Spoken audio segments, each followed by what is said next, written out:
last fight I got in was like, before I got sober. And then I was like, oh no. Actually, she reminded me of this too. I was like, oh shit. No, the last fight I got in was in Ashburn, which means I was sober and it was recent. And it was at the Ashburn Ice Arena. and it was I was taking I was when Honora was like, she's 10 now. I think she was about like 5 or 6. She was taking figure skating lessons, and she is a very independent young lady, and she didn't want to wear like a big coat, right? So she's out there and she's skating with this helmet on. And she's fine. Like ice arenas aren't even that cold. I used to play ice hockey, and I'd wear a t-shirt because you get all sweaty, right? And like, there's this other little girl that's like so bundled up she can't like move, Yeah. And the dad says to me, "Is that your daughter?" And I'm like, "Yeah." And he's like, "She's gonna get a cold." And I'm like, "Well, you try putting a jacket on her, like as a joke, just to kind of be friendly." And he's like, "Well, that's how. What did he say? Like that's how they get an attitude. You got to make them do it." And I was like, "What the fuck?" Don't give me parenting advice. And it escalated. And it escalated to the point where he shoved me. And he's I think he was a hockey dad, but he was like, I'd say he was probably like in his 50s, and his girlfriend or wife who was the mother of the kid was definitely like younger than me. So like he was just being a dick. So like, yeah, he shoves me, and he doesn't shove me that hard. It's like, and this is what I was talking to my therapist about, like, if a guy shoves me and he's not shoving me that hard, I'm going to shove him really fucking hard back because I don't really fucking care. Like, if you're going to get physical with me, I'm going to get physical to the point where you don't want to get physical with me, right? Like, and then we kind of got into this talk about like, I mean, that fight, I was banned from the ice arena. Oh, it's got banned from an ice arena in Ashburn? Yeah. Because apparently he had some pull. But the kind of moral of the story was like, she was talking about the bar fight with the back thing and shit, and like, I was like, yeah, like, I never like, I got into a few bar fights in my days, and like, I don't square up. I don't like, because if you square up, you're doing it because you want someone to hold you back, right? You're doing that white boy thing where you're just like, hold me back, hold me back, hold me back. Like, I'm not gonna like give you a chance to like get ready. I'm gonna just tackle you and beat the shit out of you. I'm taking you to the ground like that, like, So how like, is it that I'm like the angrier of the two of us, and yet you managed to be in more fights than me? here's the thing: if I've never gotten to a fight in a bar because I respect the people who worked there, I always take it outside. But all the fights I've gotten into have been either because of something really stupid, like in an ice arena, or trying to tip a stripper with Vicodin, or I got into, when I was a teenager, I think what made me sort of like I'm like not too sensitive to violence or getting hit or anything, was because I was really into punk, and there was a lot of Nazis in Petaluma, California. And like, there's a lot of brawls. I remember vividly a friend of mine who was a bouncer at the Phoenix Theater in Petaluma.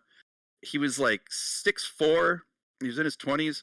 I saw him lift up a skinhead like over his head, like WWE style, and throw him into a windshield, and then take his head and just bash it against the fucking mirror.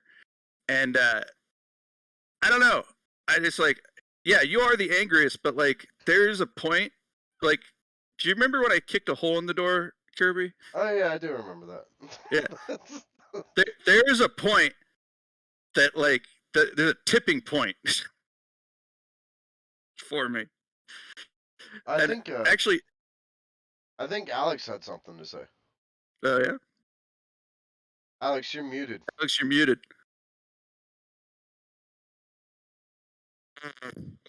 Oh no, all I was gonna say is I've never gotten into like a serious fight, but I'm telling you right now, if I ever did, I'm going for the eyes and I'm going for the genitals. I don't Absolutely. give a fuck. I don't give a fuck Exactly. So I got in a fight in Tijuana, right, with like a friend of mine, my buddy Robin, and like we were down there, and there was like he's kind of a frat guy, but not too much, or he was. We were in our 20s, so like, and there was a bunch of frat guys there, and like they were kind of talking shit to us because I look like I do, and we kind of got into a fight, and like I just went straight like for the neck, like I kicked a guy in the nuts. And at the end of it, Robin was like, "Man, you fight like I do. It's like you don't. There's no rules. If someone's gonna fight you, you're gonna fucking you're gonna win. Down. Yeah, Yeah, I mean, exactly. throw dirt in their eye. That's how I see it. It's just any means to win. I will fight dirty. I have no shame or honor. I don't care. Yeah, bar fights aren't like Con Air. You know, you're not doing spin kicks. You're not doing spin kicks with fucking cowboy boots on, killing a guy. If only I had the hair of Nicolas Cage, and then bar fights would be like Con Air. I just remember this scene where he fucking who is it? He lights a cigarette and throws the match and just boom. Is that him or is that someone else? Isn't that the crazy dude? Yeah, I think it's the crazy guy. Okay, so we're gonna go ahead and get the podcast started. We're gonna talk history and not fights. We're talking history today, guys. My name is Crook. You may know me as that one guy who drank a Red Bull, and I am joined today by my co-host, Maxwell Murder. Yeah, my name's Murder, and you might know me as that guy in Tijuana who kicked you in the nuts. If you do, listen to our podcast. Sorry. I am also joined today by our special guest, Alex. And this is special guest Alex, and you might know me from the dude that you tried to start a fight with, and I flung poo in your face. You know what? That's fair. It's fair. It's fair, man. It's Monkeys fair. do it. There's a reason for it. Yeah. You throw a turd in someone's face, they're not coming at you. They're not fucking with you. So, absolutely. We're back after our week-long break. Crook and Murder is back, and this is effectively the start of our second season and the beginning of our first season arc. Today we are going to be discussing the first part of Roanoke. I wanted to look into this subject because I knew that there was more to the story than aliens or zombies or whatever fucking bullshit people are throwing around. And I wanted to find the definitive proof of what happened to these people. Turns out it's really not that hard to decode once you hear the whole story. These guys are like if every single fucking Chad and Karen in England came over and started a colony, because they managed to piss off you know what? I'm jumping ahead. Yeah, you are by a lot. Is it one of their names Chad? I mean, it might as well be. It might as well be. I mean, these motherfuckers have some English names. God. I know. Oh god. This group lacked foresight. It lacked empathy. It lacked the ability to even acknowledge what they were doing was wrong. It's like if the entire group was made of Trump. So you know, it's kind of like white people went to a land and claimed it for their own. To be honest with you, I feel like it's on par for everything else white people have done. They were like, it's not like there was millions of people living here or anything, you know. Oh no, not at all. Yeah. I'm just gonna say this other thing. I got in trouble at my daughter's school for when she was late during Thanksgiving. I wrote in the why she was late. Fuck your manifest destiny. They must love you at parent-teacher conferences. Fucking hate me. I got called into the principal's office. Like I was like, oh shit, this is like being back in school. And it was a field in a computer thing that I thought no one read. So like I just used to write random shit, and like I guess the fuck your manifest destiny thing was a little too far. And he says to me like, yeah, actually the police read that because it's for truancy.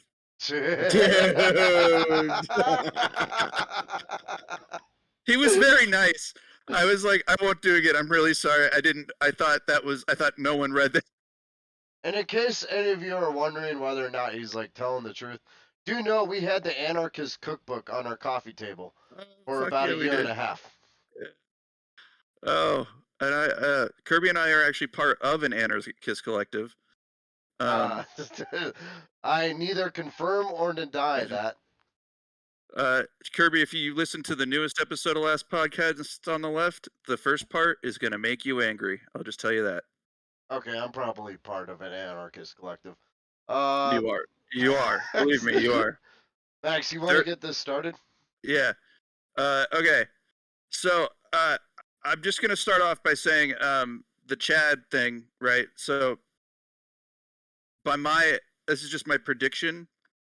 The Chads left to get more supplies, and then all the women fell for the native guys. Yeah, I wouldn't put it past that. So, anyways, we're gonna get into the story. So this story starts way back in 1887. Wow. So I actually mislabeled that. This is the introduction. If you wanna. That's okay. I figured it was the introduction, so don't worry about it. Okay. Guy named John White established No a pun colony. intended. Yeah. No, It's the fucking whitest name in history. God damn. He could just be Whitey Whiterson. Established a colony in the Chesapeake Bay of Virginia called Roanoke. I have a question, actually. Is the town of Roanoke anywhere near the colony of Roanoke? Because that's not near the Chesapeake Bay. No, the town of Roanoke is in. It's in Virginia, but it's No. like way south. Yeah, because Roanoke, the colony, is in North Carolina, right? Yeah, right, exactly. Yeah, actually it is. No. Yeah, it's- okay, so the Roanoke Colony was established in Virginia. They actually make a big deal out of it later. Okay, but let's just say the town of Roanoke and the amazing card shop there is not the colony. And unlike the colonists, the card shop is still there. Yeah, Star City Games. I have a theory. The card shop, do they sell magic tricks? They made the people disappear. They don't actually sell magic tricks. They sell Magic the Gathering cards. Close enough. Close, Although, just close. to get on my soapbox right now, fuck Hasbro and Wizards of the Coast right now. I'll leave it at that. You know, I was telling these guys in the I beginning. play it, man. I play it. I can definitively tell you what happened to the Roanoke colonists. They all died. Yep. All right, that's it, guys. Wrap it up. Wrap it up. End of the podcast. All right. Okay, now there's a lot more that goes into this. Particularly about a guy named John White. John White okay, so I know a little bit about the history. I've studied this a little bit. They established a colony. It was the second colony, I think, right? Technically. So John White essentially establishes the second colony. The second colony, but it's kind of the first, kind of the second. He was rumored to be a part of the first establishment. Yeah.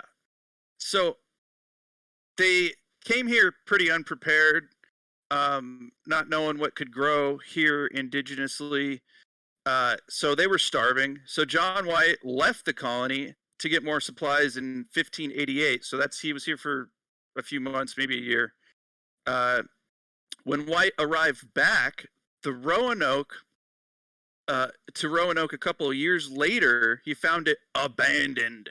Yeah, he basically pulled the deadbeat dad thing. Like, I'm going to go get cigarettes, and then he came back 3 years later. Okay, hold on. I don't know if that's a fair comparison. I think well, he got lost. He went to go get supplies to like feed the colonists. I don't think that's like I'm gonna go get cigarettes and then not come back. I mean, when you consider that he left a whole continent to get on a sailboat, like a ship, and sail a very dangerous route back to England to get supplies when there's a whole continent. Just to get away from the kids. Just to get away from the kids. I'll say he also got lost. They like thought because when they could navigate north south, but like east west they couldn't get to exactly where they wanted to go. So like when they landed first, it was Chesapeake Bay, and they're like, "This is great. We're gonna stay here." But when he came back, he's like, "This doesn't look familiar at all." So they sailed up and down the coast for like a month. Dude. Yeah, they really did. It's kind of fun. Anyway, we'll get into the whole ordeal. So okay, just introduction. So when he got back, all he saw was in a tree. He saw the word Croatoan etched into the palisade provided into the palisade. It's the only hint of the whereabouts of the colonists. We're going to delve into the mystery of Roanoke on this season arc, which will be, again, it's not back to back, but we'll be coming back to this. I do want to point out that, like, fucking American Horror Story made a big deal out of Croatoan. Like, it's some mystery word. Guys, it's a fucking Native American tribe. I know. It's not that hard to figure out where Croatoan came from or what Supernatural did a better job of it, honestly. Supernatural turned it into a virus, a demon virus. Oh, that's kind of cool. Yeah, do you remember that? I need to watch that episode again. It's a kind of a series arc. So like, whatever. I'll get into it later. All right. So background on the initial exploration. Queen Elizabeth I, or QE1. What is she, a fucking highway? Everyone calls the second one QE2. You can only go 50 miles an hour on QE1. I can't drive 55. I'll do my impression of QE2 later. It's actually an impression of Scott Thompson from The Kids in the Hall doing an impression of QE2. Oh, that's some meta shit right there. Man, this is going to be a rough episode. We're getting so off topic so quick. I'm going to do it real quick. It's a quick one. Yours truly, a completely loony Liz Windsor. That's really good. That's really, really good. Scott Thompson is genius. Okay. She granted a charter to Sir Humphrey Gilbert in 1578. The purpose of the charter was to explore and colonize territories unclaimed by the Christian kingdoms. Of course it was. Is that what they used to call the Commonwealth? Yeah, because they were like, oh, these guys are unchristianized, so we need to go over there and shove our white privilege down their fucking throat. There's a lot of stuff behind that. Yeah, because that's exactly what Jesus would do. Exactly. fucking assholes. I mean, every time, I grew up in Northern California. Every time I visited a Spanish mission, all I could think about was the whips.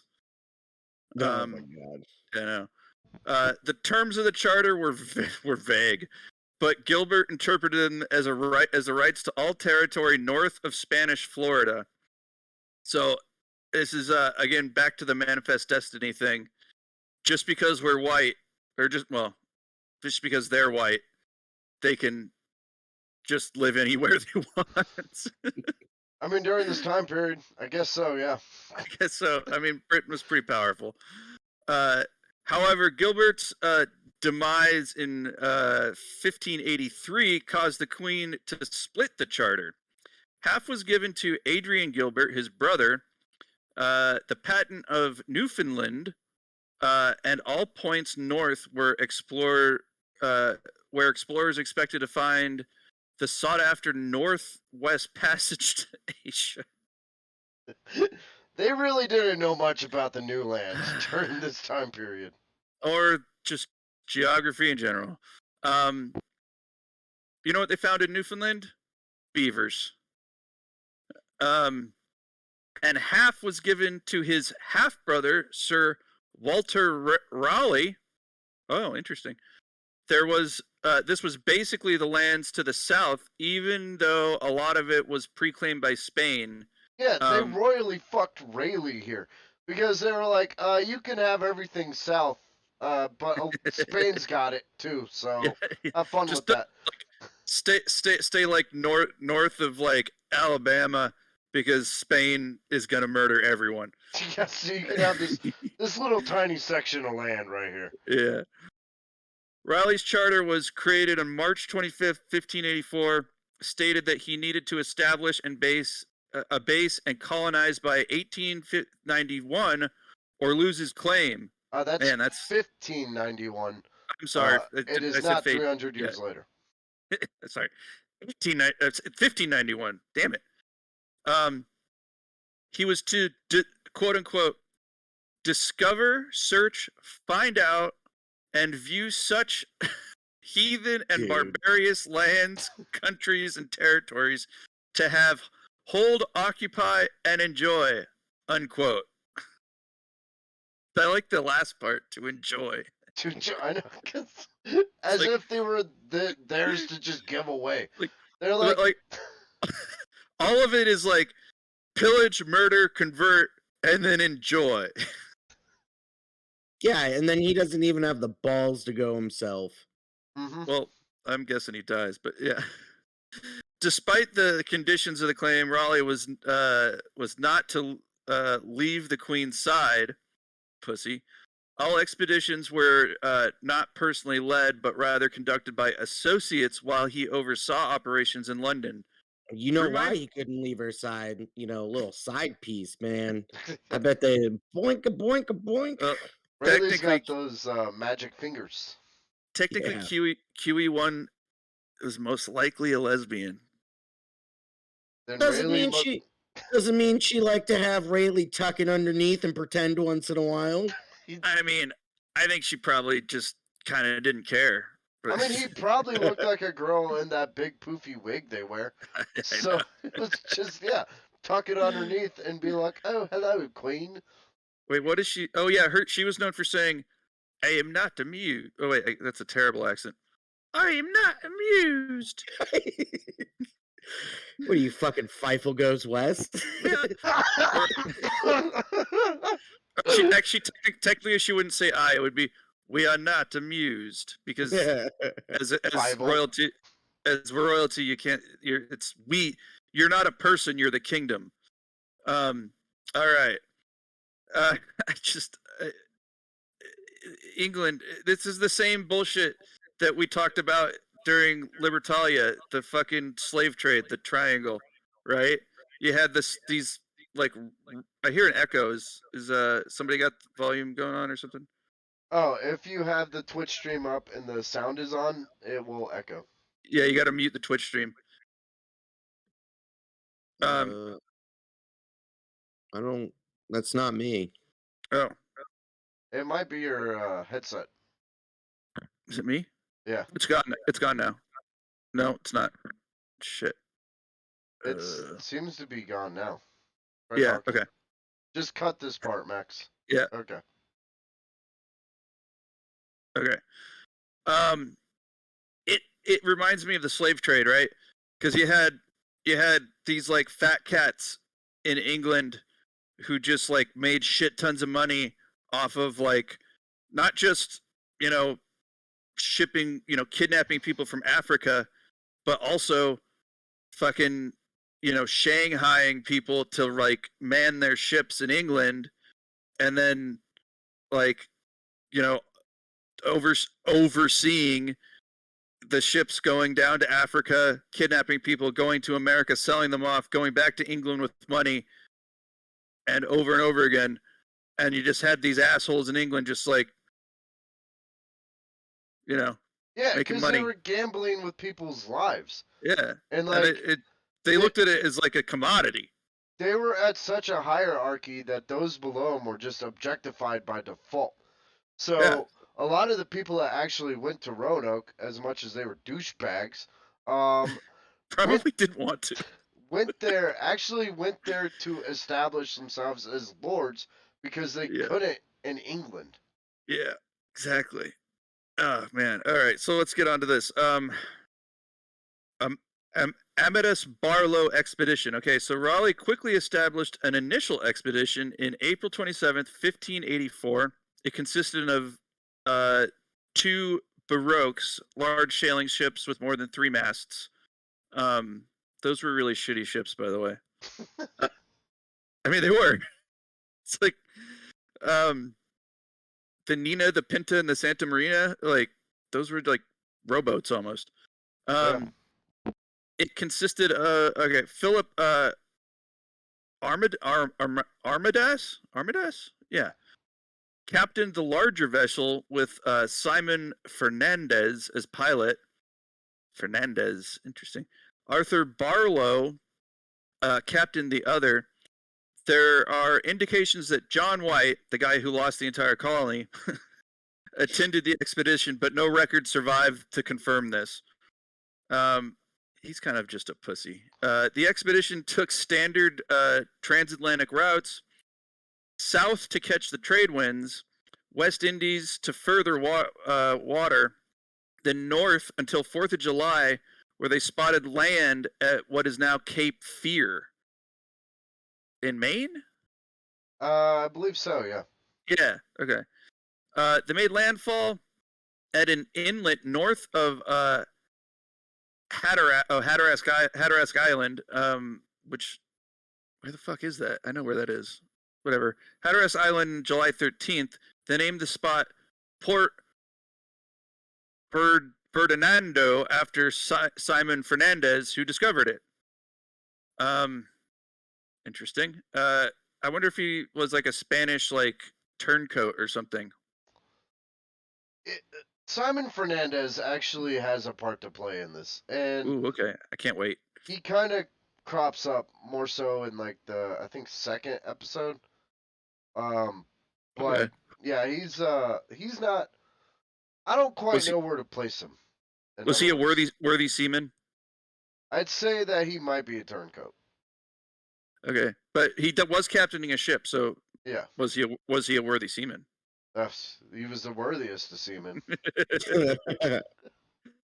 Okay, so the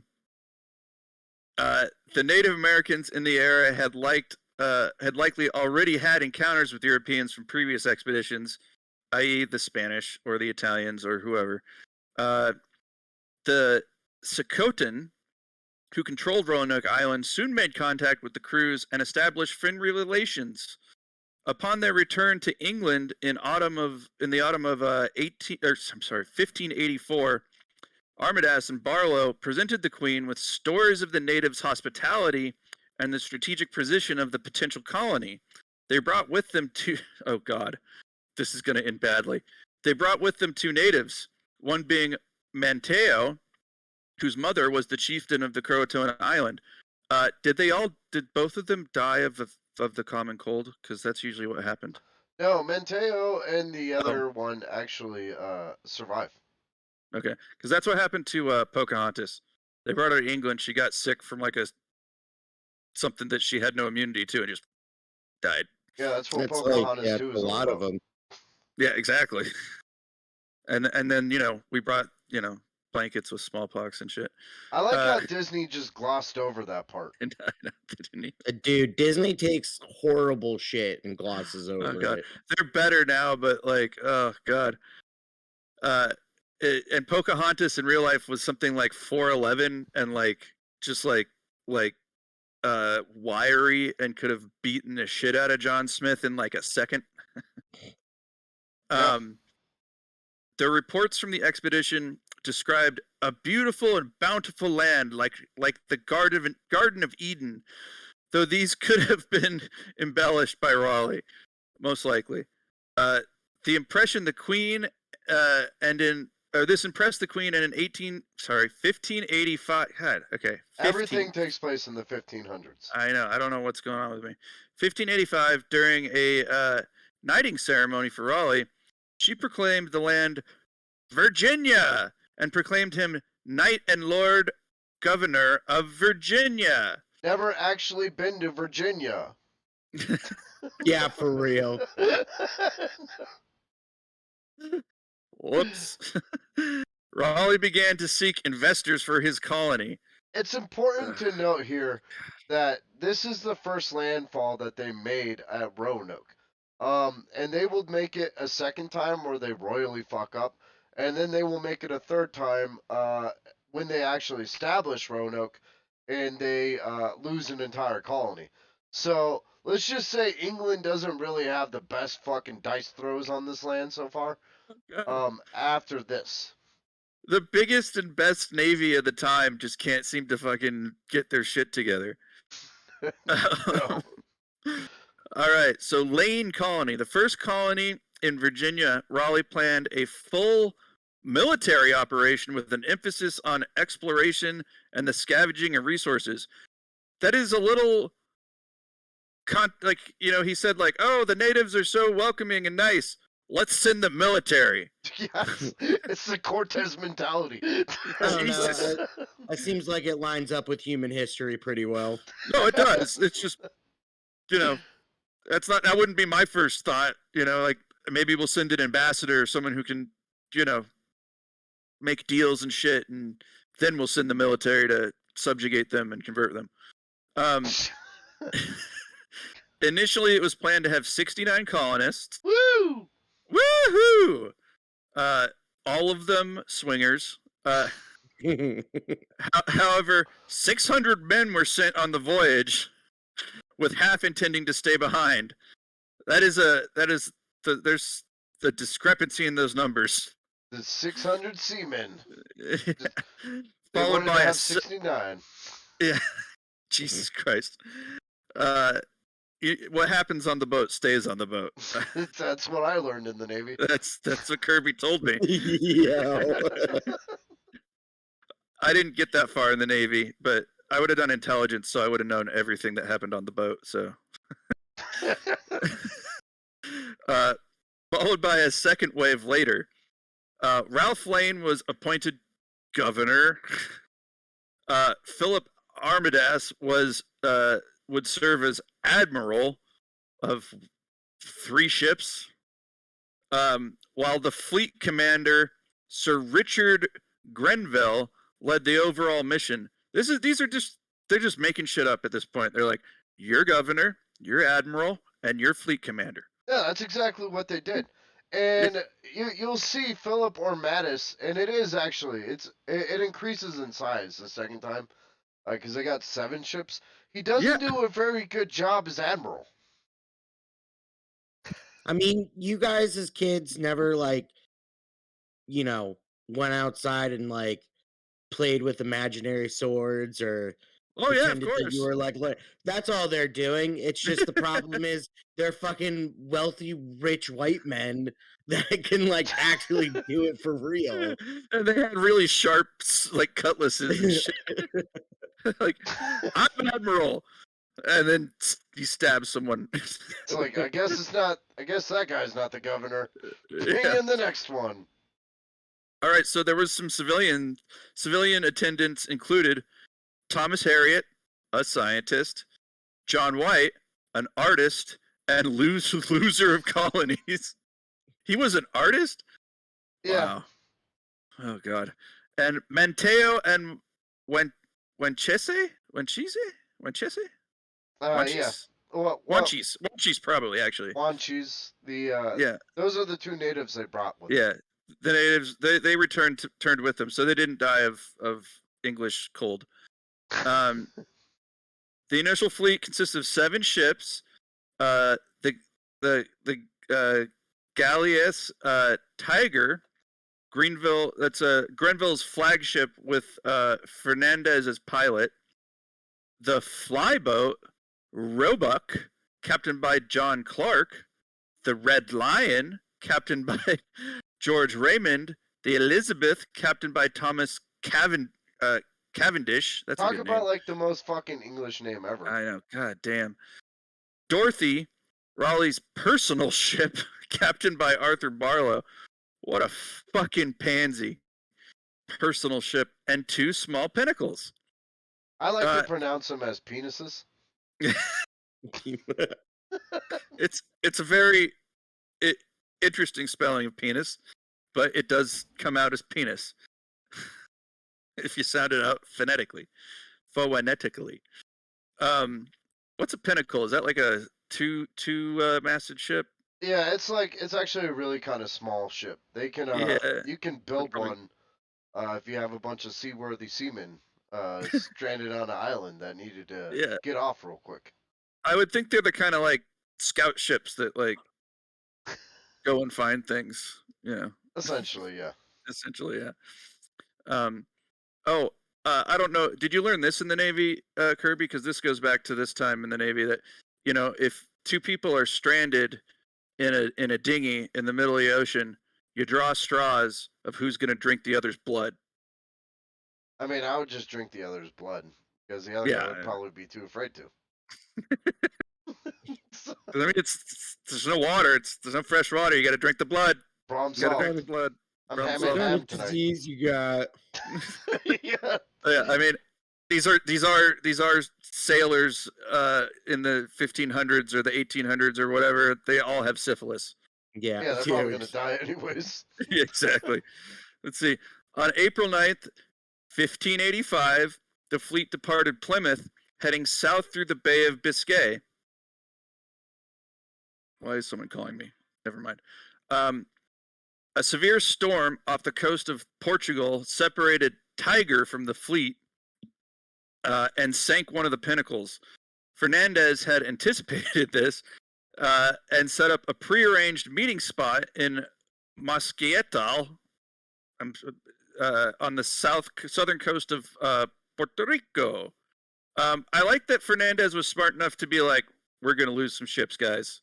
Yeah, he anticipated Philip to be a shitty admiral, so he was like, "Hey, let's meet here when you guys suck at your jobs." Yeah, and he's like the Master Chief. He's the pilot, but he's like, yeah, we're gonna lose a couple of ships, guys. And when they met up at when they actually got to Mescatal, this is a part I cut because it would have been far too long to discuss it. Mhm. But they essentially the dude that was running the Gallus, the Tiger, Yeah, I think it was, let's see, I'll scroll up. Granville. Yeah, Granville approached the Spanish and was like, "Hey man, can I get some supplies for my crew?" And during this time period, Spain and We're in a England war. were in a fucking war. My God. The balls on this dude. So the Spanish were like, "Yeah, we'll give you bullets and bombs when you go to sleep." And so they got Dude. they got the fuck out of there quick. Can we get some food? Yeah, sure. Just go back to your ships and go to sleep. And then we'll bombard you. It's like a cartoon. Yeah, sure you can. And it just pans to like someone with like one of those poison vials with the fucking skull and crossbones just like pouring it over the food. Yeah. It's like, this food, right? Yeah, we'll give this to you. You mean you're English? You mean you're the ones that have been like killing our guys, like, and we've been killing your guys? You want like some food and like blankets and shit? Okay, sure. Here's a cannonball. So this is like their white pride got the best of them. So what they did next is the reason why they did this. Oh my God. Okay, so the Tiger and the Elizabeth met up in say it again, Mosquetal. There we go. On May 19th, then continued their journey, capturing Spanish ships and loot along the way. As if this wouldn't come back to bite them in the ass later. And it will. The Spanish had colonized like all of the South at this point and like all of the Caribbean. Jesus. The fleet sailed through an inlet at Wakankan Island on June 26th near present-day Ocracoke Inlet. I'm so bad at this. The Tigers struck a shoal, ruining most of the food supplies and nearly destroying the ship. So they threw a little temper tantrum, attacked the Spanish, destroyed their own ship, and lost the supplies. This is like, dude, where's my galley? This is 1500s England for you, everybody. God damn. Initially, the fleet was supposed to stay the winter in the new colony and begin immediately using it as a privateering of course, a privateering base. God. They went so quickly from like, we're going to colonize and be friends with everyone to looting and then privateering. Oh my God, I know. Jesus. The wreck of the Tiger made this impossible, as the remaining provisions could not support a settlement as large as they had planned. Furthermore, the shallow inlets of the Outer Banks made it unsuitable as a base to support the large ships. I've been to the Outer Banks. I went surfing in the Outer Banks. And nice. It is hard to surf in the Outer Banks because of those fucking inlets. The break comes in like this, and the sets just keep coming. It sucks. Let's see. Thus, finding a better harbor became a new top priority. After repairs to the Tiger continued with the fleet to Port Ferdinando, where they reunited with Roebuck and Dorothy. The Red Lion had left about 30 men on Croatoan Island, then bounced out to do privateering in Newfoundland. Yeah, they fucking knew what was up, so they were like, we're out of here. Well, it's like, it's we also see where this is going. It's an interesting decision because they're like gonna winter in either Virginia or North Carolina, the Outer Banks, wherever, and they're like, we're going north. We're going to Nova Scotia to winter.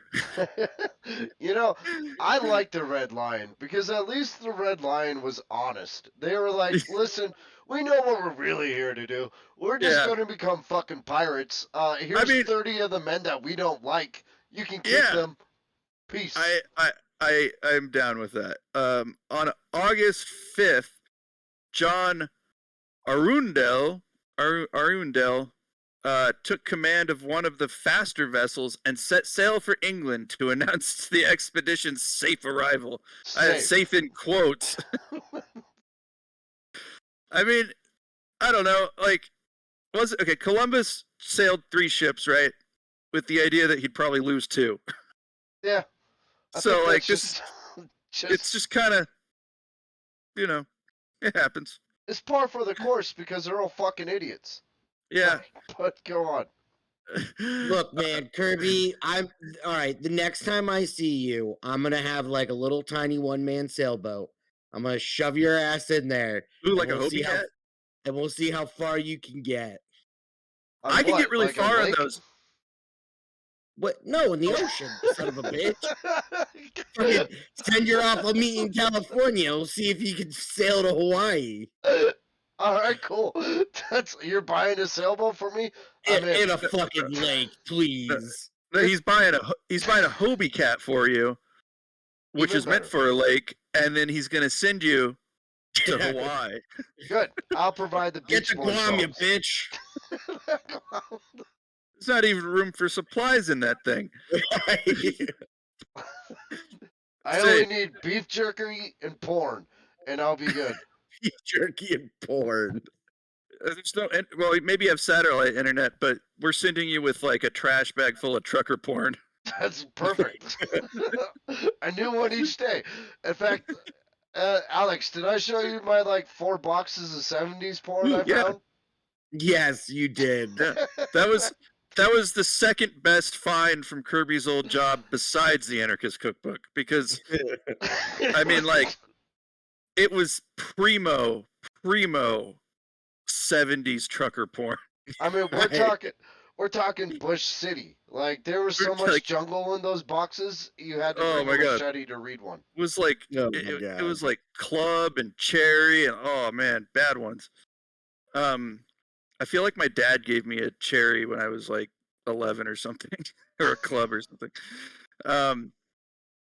Okay, loss of provisions from the Tiger spelled doom for the colonists, so not safe. Yes, definitely not a safe arrival. The colony would no longer be able to support the amount of people it had originally planned. Grenville made the decision to leave 100 settlers with Lane, which would be enough to fulfill the colony's objectives until reinforcements of men and supplies arrived. Yeah, so can you imagine this conversation? They were just like, yeah, it was safe. Don't worry, we're safe. By the way, can we get like a shit ton of supplies? Yeah, exactly. We're sending like more expeditions back to England to get more shit, but we're totally safe. We're fine. We need men and ammo too. We need men and ammo.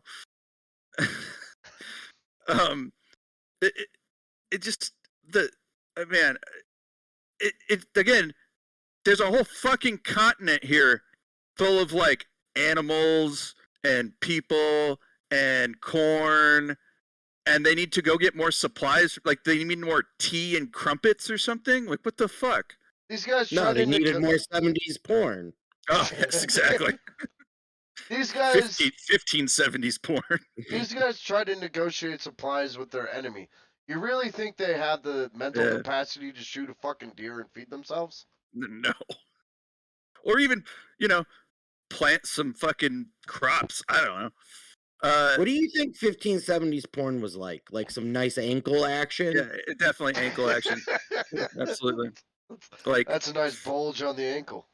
Or even like the full skirt, but not black, like green or something, and a little ankle. It's hot shit, man. Oh, she's wearing a purple skirt. Oh my god. Like it gets me hard as a rock.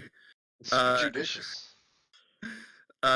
Grenville knew that the expedition departing from England in June 1585 had been scheduled to do just that. Where Grenville did not know was that the expedition had been redirected to Newfoundland to warn fishing fleets that the Spanish had begun seizing ships in retaliation for their ships being attacked and seized. Are you fucking kidding me? This is what I'm talking about. They went out of their way to attack the Spanish, expecting the Spanish not to attack back, and then the Spanish obviously fucking attacks back and delays their goddamn supply mission. These guys have no fucking common sense or an idea of what's coming to them for their own actions. They gotta sail up to Newfoundland and then sail to England over the North Atlantic, probably in like the worst season you could do that. Jesus. By the way, the Spanish are attacking. Who saw that one coming? Until a resupply mission could be arranged, the colonists would have to rely on the generosity of the indigenous people of America. Let's just we will all see how that goes. Oh, God. Yikes. While awaiting repairs on the Tiger, Grenville organized a crew to explore Pamlico Sound and the Secatoan villages of Yep, good luck. Yeah. Hold on. Aquasaka. It's I just say Aquascocock. Aquascocock. Asquecocock. There we go. Thank you. That's it. It's like Algonquin. Asquecocock, Pamlico, and Secaudan. His party made contact with the locals.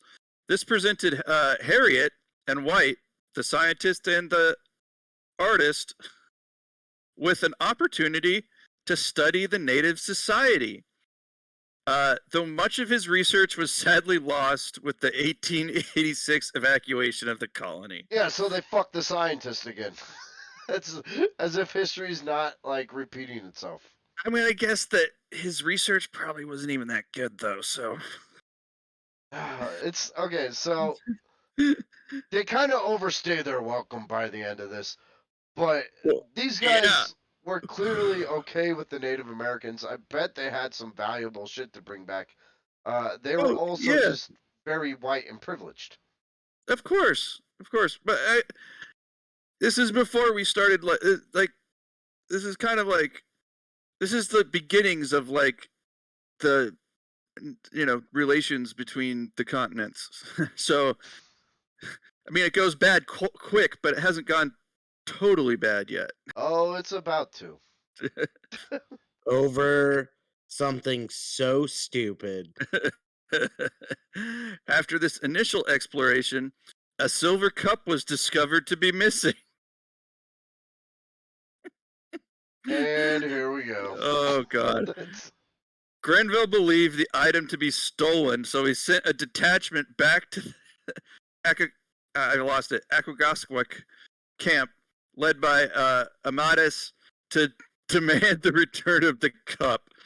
When the villagers did not produce the cup, Grenville decided severe retribution was in order to avoid appearing weak. Amatus and his men burned the village and its crops too, sending the natives fleeing. Oh, I don't know. How about we destroy the one thing that can keep us alive? Oh my God. Yeah, Dude, and let's fucking. No. And like, let's burn a village down for a fucking cup. Yeah. What?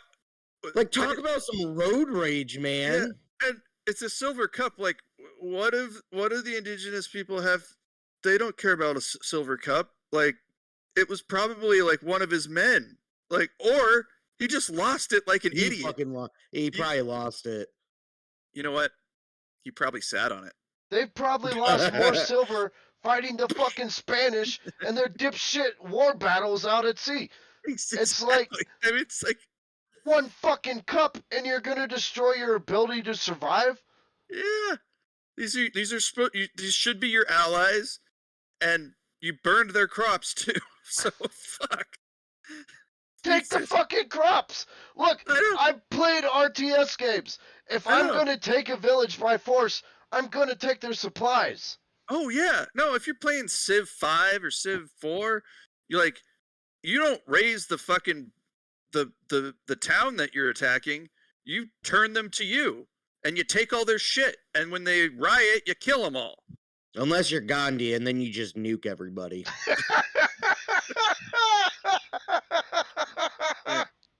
So that's a bug. Do you want to? No, I know. That? I know. It was a bug in like the first one, but they thought it was hilarious and have kept it in every single one. I will tell you, I've been playing the Civ games since Civ 1, and they are the best. But they will turn anyone into a sociopath. Dude, I was having this discussion with my coworker the other day about like the potential of living in a simulation. And he's like, well, then why do we have suffering? Why do we have all these natural disasters and shit? Oh, man. And I'm like, have you ever played SimCity? Exactly. Dude, have you ever played, like, The Sims? Yeah. And you just, like, remove the pool ladder? Like... You're like, this will be funny. Yeah. Or you just lock them in a room until they just piss and shit everywhere? Or, like, if you're playing Civ, like, you just you wait for everyone else to go to war and then you just take over yourself. Like, or disease, you know. All right, so after my God, I'm sorry. Nuking everyone. Oh my God. Oh Jesus. Manteo, I can't believe that Manteo was still around. Manteo arranged a meeting between Grenville, Lane, and Gran Ganimio, bro chief of the Croatoans. Did you write bro chief on purpose? Yes, I did. Okay. Bro chief brother. He was the brother to the chief of the Croatoans. Okay. To provide land for the English settlement on Roanoke Island. This is after they burned a fucking village. Yeah, I can't. Yeah, but of a different natives, right? Though. Yeah, different tribe, but still. Both sides agreed on the strategic positioning of the island, not only as access to the ocean, but to hide from the Spanish. Like the fucking negatives give any shit about the Spanish. This is like them going and saying, hey, Wendigos exist in this wood. We should, mobilize against them. You know? They're not getting attacked by the Spanish, but they hear these white people talk about how difficult and deranged they are. And so, yeah, they're going to side with them. Even though they just burned a village. And it doesn't take too fucking long before they piss off these guys, too. Of course. Okay, Lane began construction of the fort on the north side of the island. On August 25th, 1585, Grenville set sail for England aboard the Tiger. I guess they repaired the Tiger, and Grenville was like, you know what? I think I've worn out my welcome. I'm going. Yeah, I love that how he's just like, oh man, I guess we're gonna. Yeah, I need to go get supplies. Have fun starving to death. Bye, guys. Yeah. I'm responsible for burning that village and ruining all relations for you guys. Later. I hope you figure it out. Synergy. Yeah. God. Oh, even worse. In Bermuda, he raided a large Spanish galleon named the Santa Maria del Vincent. The merchant ship was loaded with enough treasure to convince the queen that the expedition had been a success. I love that. Not even related to anything. Just on our way back. Yeah, we found all this treasure. Oh, where'd you find it? In the new continent. Like it was close to the continent, I guess. Close enough. Yeah. The Roebuck also left on September 8th, 1585, leaving behind one of the pinnacles with Amethyst. Records indicate that 107 men stayed behind with Lane, though historians... the echo's coming from Alex, by the way, because I can see the green thing going. Is it? Yeah. I don't know what's going on, but... Try now. Okay. Yeah, that's better. Good. There we go. All right. Again. All right. Records indicate that 107 men stayed behind with Lane, though historians disagree on whether or not White returned with the fleet or spent the winter in Roanoke. I hope he spent the winter in Roanoke, that son of a fucking bitch. Man, that's like he went. Okay, England. Okay, this is just White, right? John White. Yeah. England to America, potentially back to England, back to Roanoke, back to England, lost the colony, or back to America, lost the colony, and God, that just sounds horrible. Yeah, he did not lead a very fulfilling life. Yeah, just this is. As we keep saying, this just like screams like Anglo-white entitlement. Like this is just, you can't get more. Just it's God. so fucking stupid. They just think Yeah. England extends beyond the borders of England into America, or what would later become America. And actually, if you watch the Harry and Meghan documentary on Netflix, royalty still kind of thinks like that. Yeah, of course they do. Like they talk about the Commonwealth, like the English Empire, which is now the Commonwealth. The vast majority of Commonwealth countries are people of color. Oh, it's almost like 1796 didn't happen. Exactly. It's what's funny is like they talk about the Commonwealth, and it's like it's basically it's Canada, it's Australia, it's all over Africa, it's all over Asia, except the United States of America, because we got the biggest fucking balls in the fucking world. Yeah, because we threw them out. We threw their fucking tea in the harbor, and I'll do it again. I mean, it is kind of funny because like watching that documentary, like Harry and Meghan are kind of like when they're deciding what to do, they're like, well, we'll go to another Commonwealth country and we'll represent the Commonwealth or whatever, blah blah blah. So they go to Vancouver, Canada, and like because they can't, now they live in California, but like they can't go to California to represent the Commonwealth because we fucking kicked them out. Dude, my previous boss was an Englishman, and he was cool. He was. But I remember it was like July 4th. I was like, hey, what are you gonna celebrate 4th of July? And he was just like, why would I celebrate 4th of July? I was like, My aunt moved to London a while back. She kind of splits her time between London and my cousin comes back from his first visit to England, and he's like, in English schools they teach that that there was a peace treaty and England made peace with us. Dude. And that's how the Revolutionary War ended.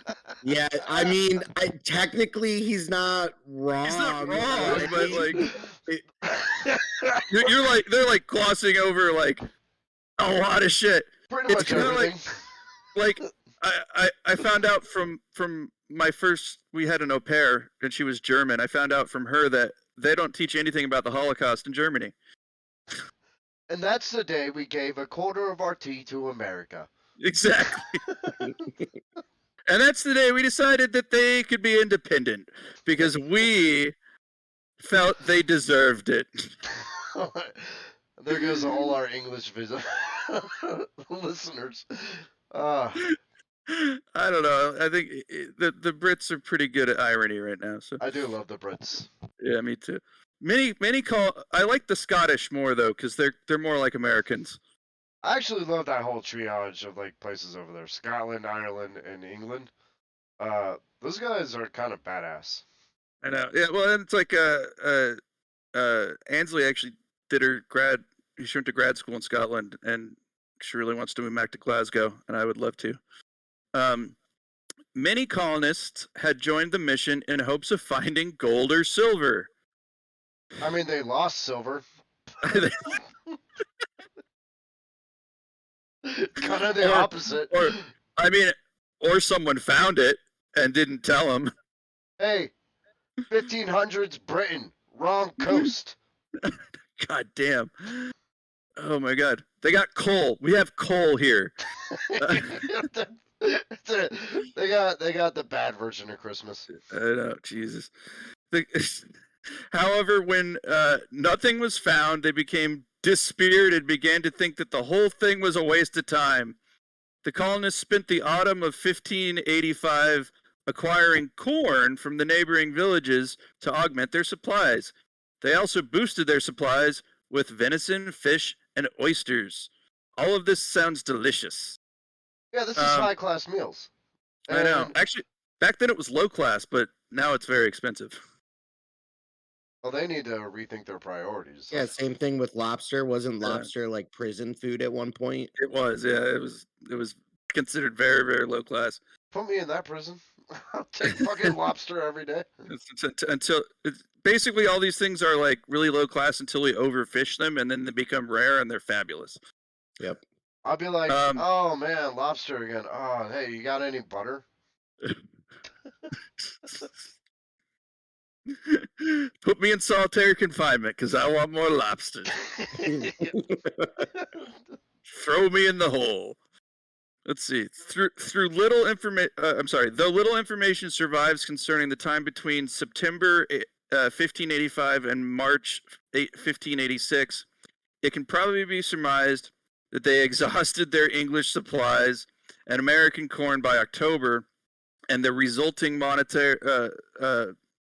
monotony of their food helped contribute to the low morale. Yeah, it's just Monday venison, Tuesday oysters, Wednesday fish. It's like, or just like more maize. Great.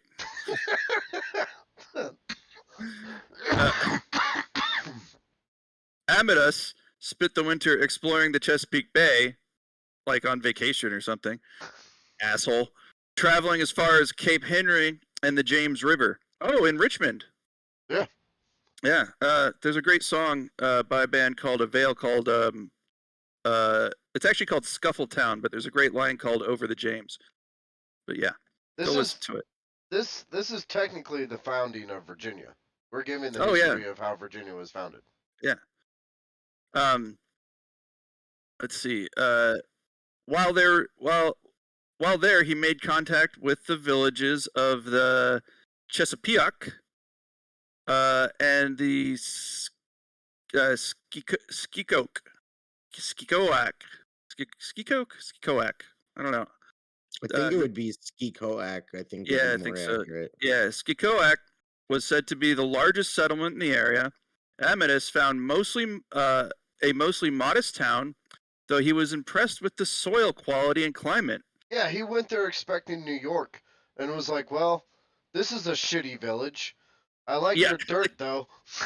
It's like, this is the thing. Like, you gotta, there was a huge fucking, like, civilization here but it wasn't the civilization that like Europeans thought of as civilization, right? Like there weren't like large granite stones and fucking monuments, but like a huge city could be a huge city of like, I don't want to say teepees because that's kind of, I don't know if they use teepees in this side of the, but it could be like tents, it could be adobes. Like a civilization isn't just like churches, Yeah, and they had found a way to survive in a climate that was much harsher than England's. Yeah, because England gets like rain 1,000% of the year, and this place actually gets snow and cold and all that other shit. Well, and they had a huge trading network too. Like all of the villages traded with each other. Like we have evidence of that in archaeological digs of like dump sites, like that, like shells from Florida are found in Nova Scotia. Like, yeah, it was almost, as you would say, like the perfect civilization. Yes, until the white people fucked it all up. Well, I mean, there was some disagreements and wars and atrocities too, but not as bad as what white people can really do a massacre well. We're really, really good at that. We know genocide. Exactly. What was that?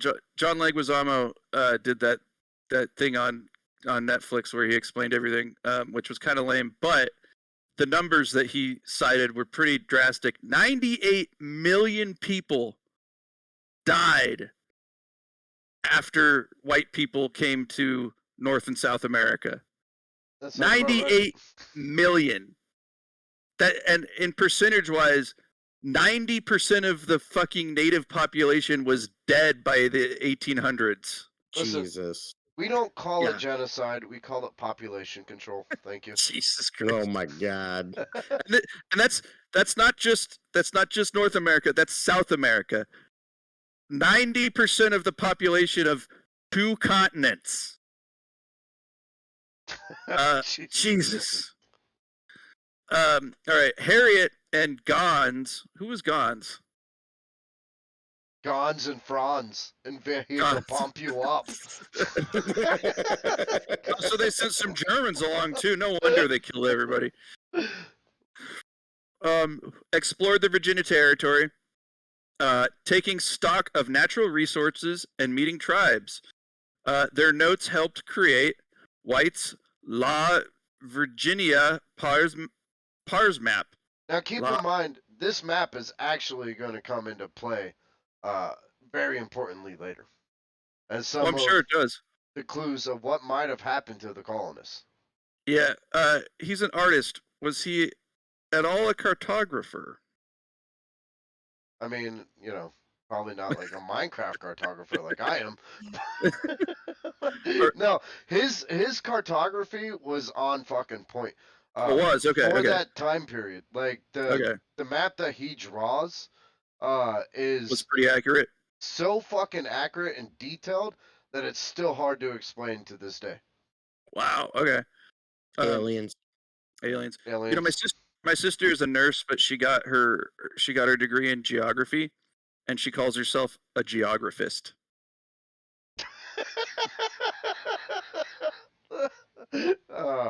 Little double entendre for you there. Although they couldn't explain it at the time, Harriet noticed that every town they visited caused an epidemic to break out. Gee. How did that happen? Damn it. Oh, man. Jesus Christ. Some sectoan believe that the disease was caused by supernatural forces unleashed by the settlers.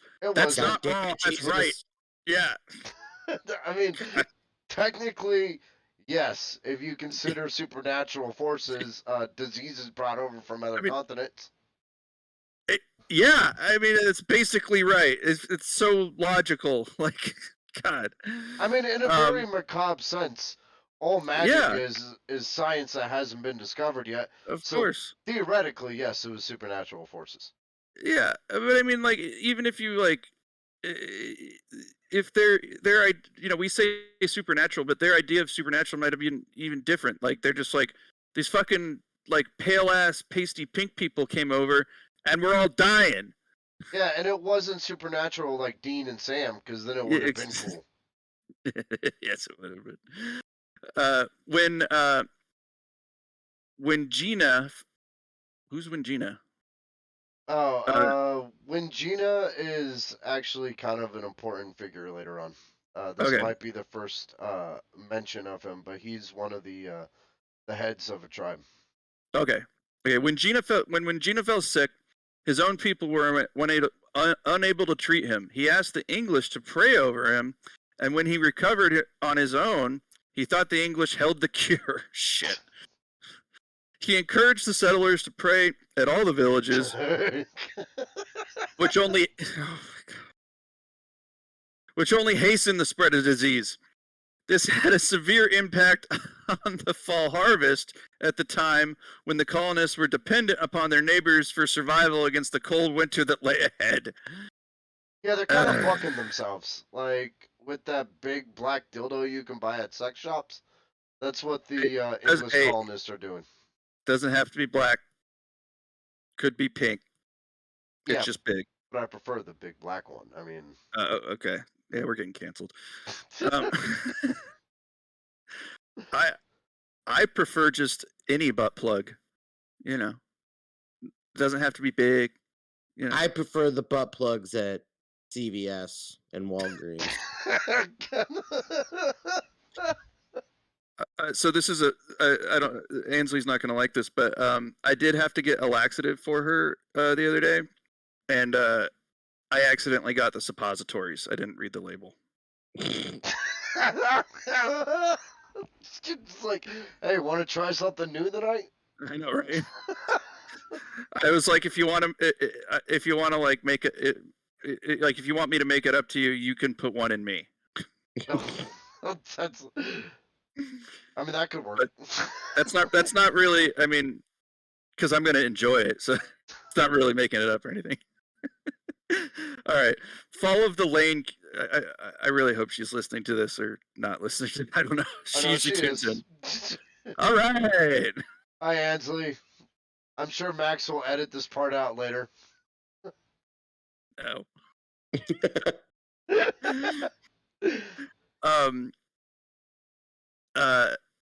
Let's see. Fall of the Lane Colony. By the spring of 1586, the relations between the Sectone and the English were quite strained. Huh. This was due to a number of factors.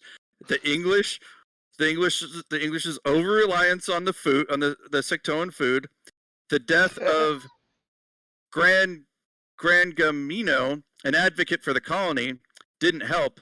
When Gina did not like this, he took over the tribe and changed his name to Permisapan, one who watches. This suggests the newly vigilant outlook of the tribe. Yeah, when Gina's starting to suspect that they might not be all that they're cracked up to be. Well, like, they're a bunch of fucking, like, mooches who are just getting everybody sick. Like, they're like, just a bunch of helpless fucking assholes. It's that fucking relative you invite over for Christmas that just won't goddamn leave. Yeah, and doesn't say thank you for the food that you cooked them and paid for. And then complains or about a your special town. guest that always shows up. Mm. Yeah. I I don't know anything about that. I don't know anything about that either. Just, you know, I hate it when I cook, right? I cook a lot. I have a degree. I'm pretty sure you're not the only one. But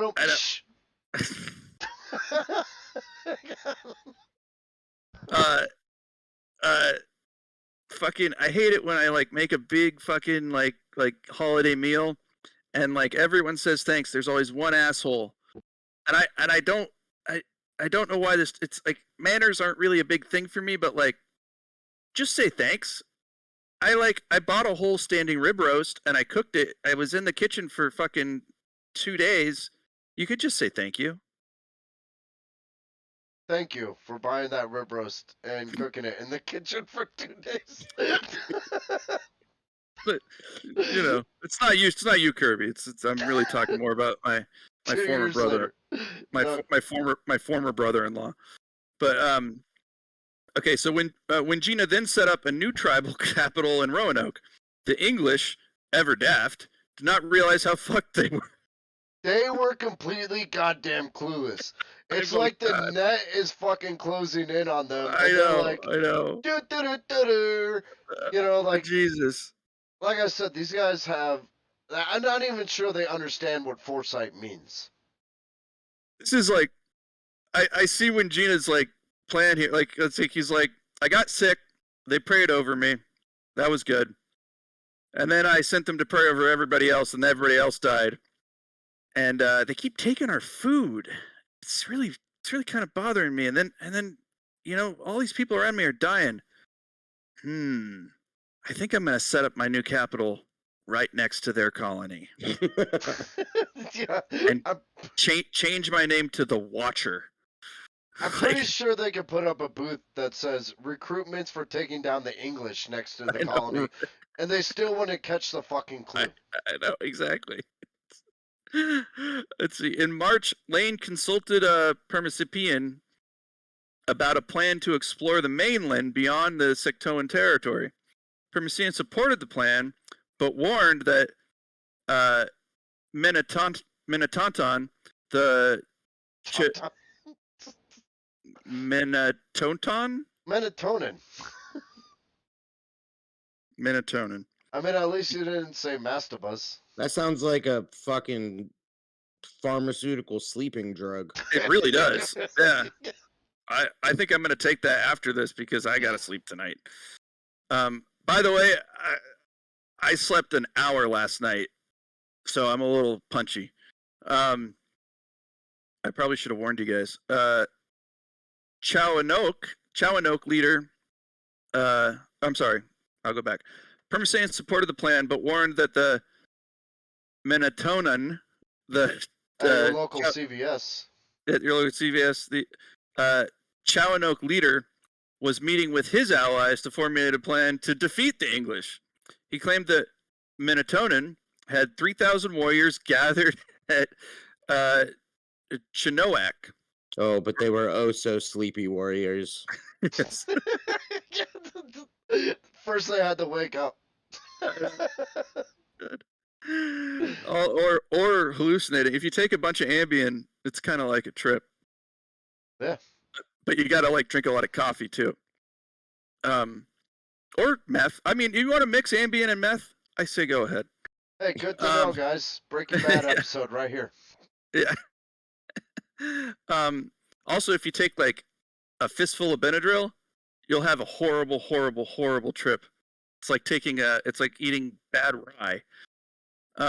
If you ever want to know what not to do with drugs, tune into Crook and Murder. Yeah, exactly.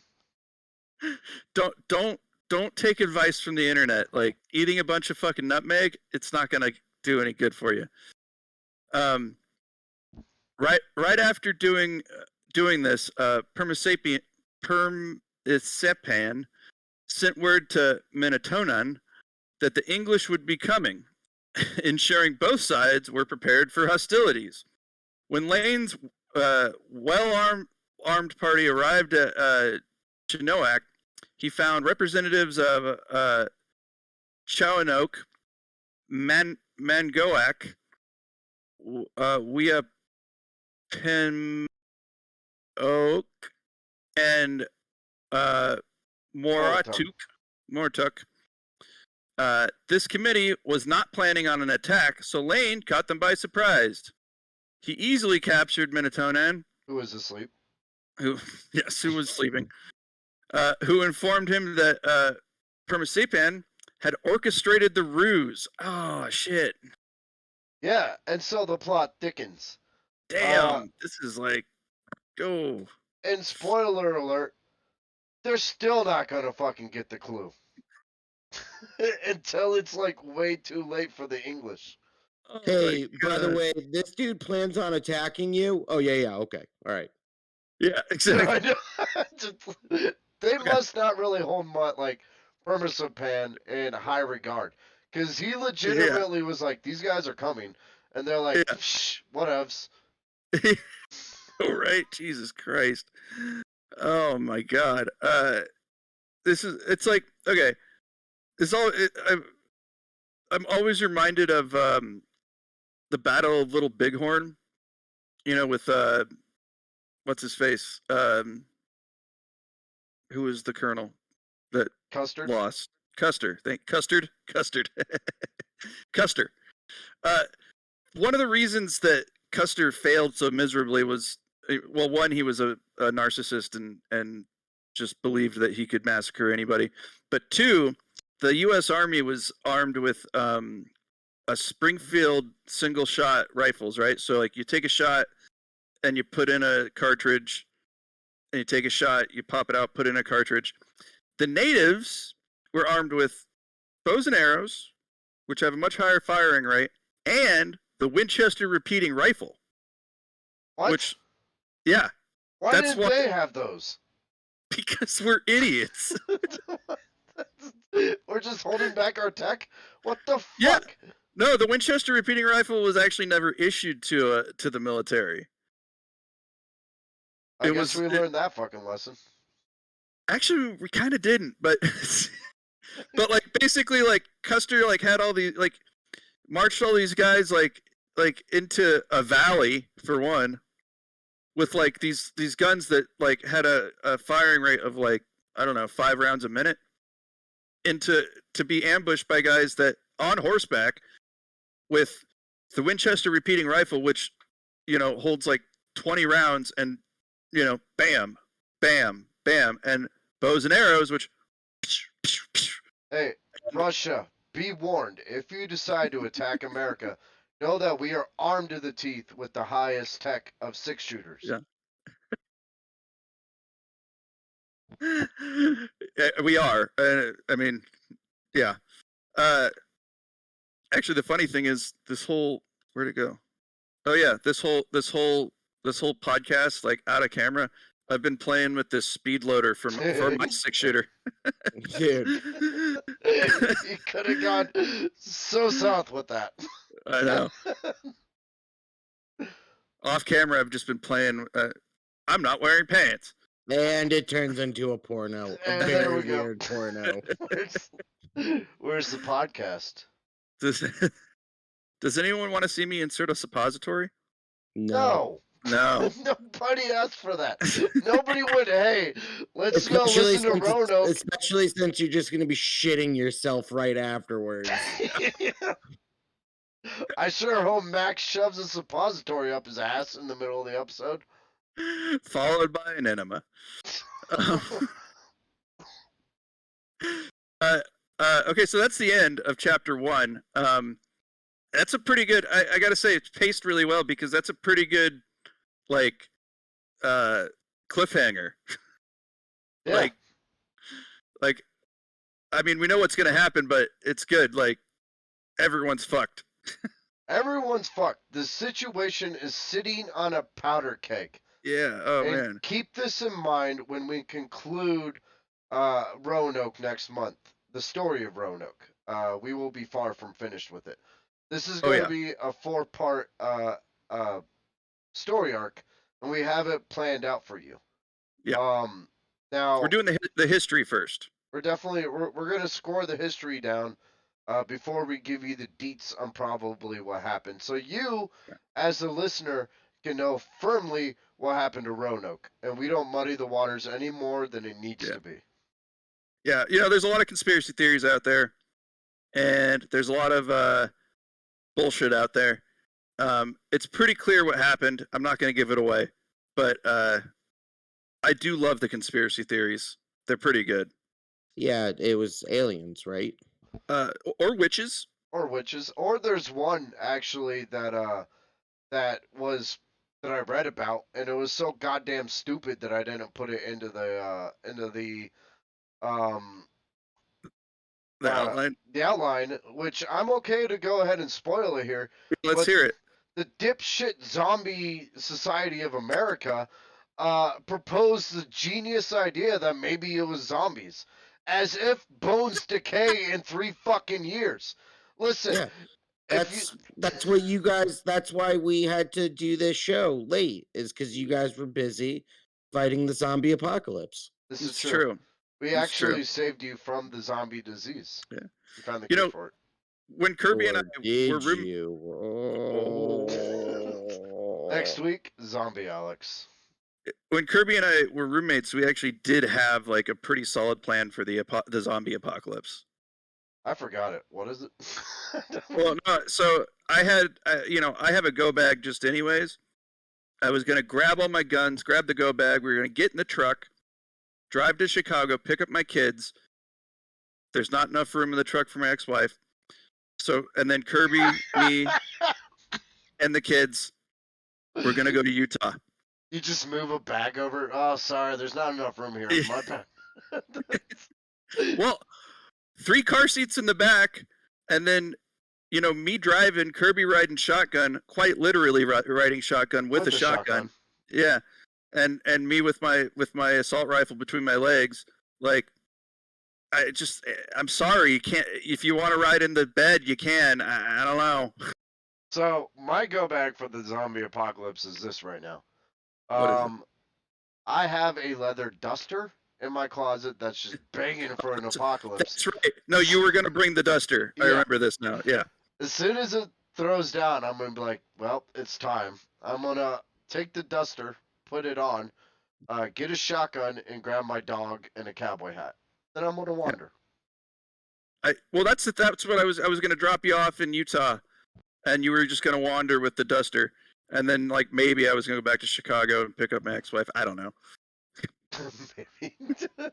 Oh yeah, she's a zombie now. Oh well.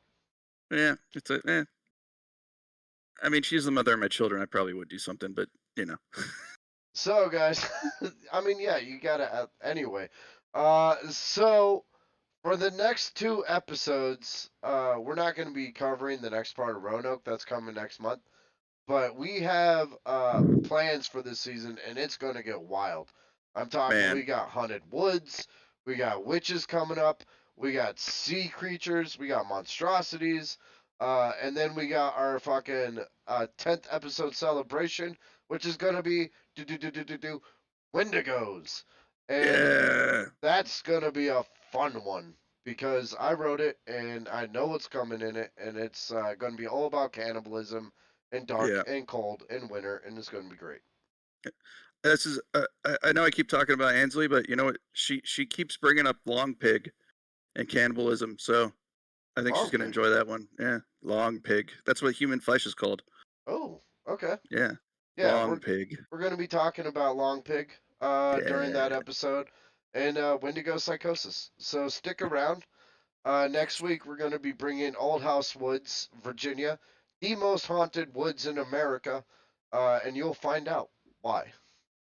Man, maybe I'll ghost hunt that sometime in between. It's literally one of the places I've wanted to. I don't want to delve too deep into it because it might give away the episode. Yeah, I don't know too much about it, but I will just say that like forests are a lot scarier than houses if you're like ghost hunting, just in general. Yeah, because you can get out of a house. Yeah. A forest, you gotta like run and shit. And you know what? I could barely climb like a fucking flight of stairs without losing breath. And of course I gotta have a cigarette break, so I'm already fucked in the middle of a forest. And you're gonna slip on the ice. And I'm gonna slip on the ice because fucking ghost dogs. We're gonna cover the Starly Owl at some point. Yeah. Also, just I'm gonna shamelessly plug something. I revisited Point Pleasant and the Mothman last weekend, and we're gonna be re-releasing Crook and Murder's 3-part series on the Mothman, remastered with some better sound. Yes, just like the Star Wars theatrical re-releases. Yes, exactly. You know, I bought Solo tickets. shot first. Yes, it's gonna become Max. Max actually shot his gun at the beaver. I went back to where that happened, and the fucking beavers dammed it up. Like you couldn't get past it. Those beavers really hate you. They really do. You know, I was if I saw one, I was ready to shoot. Good to know. I want to shamelessly plug a couple other things. Don't forget, guys, we have a sister podcast called "My Brain Is Hanging Upside Down." That Yes, runs once a month. Go ahead and look it up. It's pretty dope.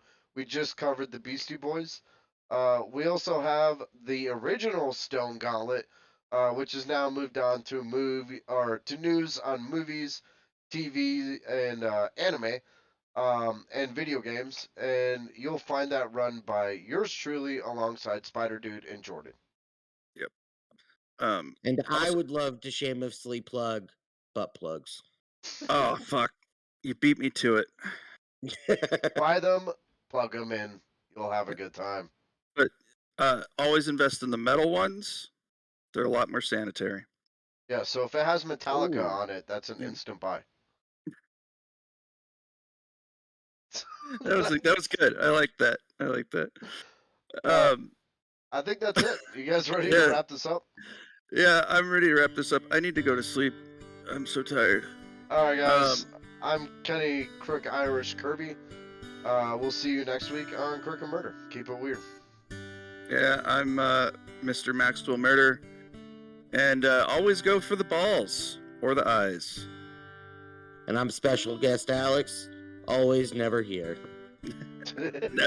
Never actually invited. Or wanted. Never wanted. That's not true. Alex is an integral part of this. Yeah, I will say I was a little quieter this episode, full disclosure. I really gotta shit my pants right now so bad for like an hour and a half. So Yeah, we could have taken a break. Shit, man. breaks, man. Literally shit, man. Oh my god.